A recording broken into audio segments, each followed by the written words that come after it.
परमाणु बम बनाना इतना जटिल प्रक्रिया क्यों होती है, और इसके बारे में हम लोग पूरे डिटेल से समझते हैं। देखिए, कोई भी परमाणु बम हो या फिर न्यूक्लियर रिएक्टर हो, उसमें जो यूरेनियम का यूज होता है, वो ये यूरेनियम जो होता है वो यूरेनियम 235 का यूज होता है। इसे येलो केक कहते हैं क्योंकि ये येलो कलर का होता है। हालांकि जब हम इसे शीशे में रखते हैं तो ऑक्सीजन से रिएक्शन करने के बाद और कई सारे रिएक्शन के बाद ये हल्का ग्रीनिश टाइप का भी दिखने लगता है।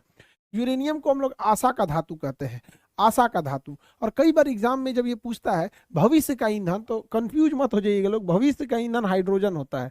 भविष्य का ईंधन हम लोग हाइड्रोजन को बोलते हैं, हाइड्रोजन को।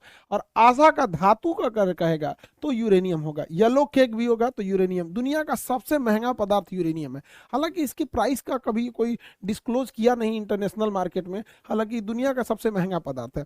अब ये यूरेनियम इतना महंगा है क्यों? क्योंकि देखिए, यूरेनियम जो नेचुरल यूरेनियम मिलता है वो यूरेनियम 238 होता है, ये किसी काम का नहीं है। यूरेनियम 238 नेचुरल में मिलता है, वो 99.7% होता है, यानी लगभग जितना भी यूरेनियम हमें मिल रहा है वो हमारे किसी काम का नहीं है।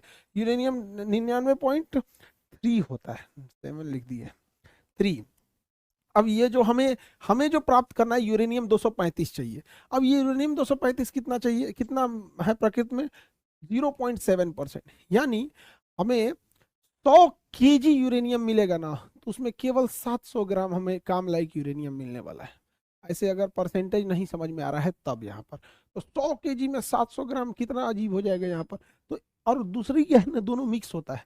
यूरेनियम 235 और यूरेनियम 238 दोनों मिक्स होता है। हमें 238 का काम नहीं है, हमें काम है 235 का। अब इसी को इम्प्रूव कर दिया जाता है, और 235 को जब एक्सट्रैक्ट करके बाहर निकालते हैं तो उसी के यूज करके हम परमाणु बम बनाते हैं। यही शकल है परमाणु बम की। या फिर उसको बिजली घर में बना के उससे बिजली बना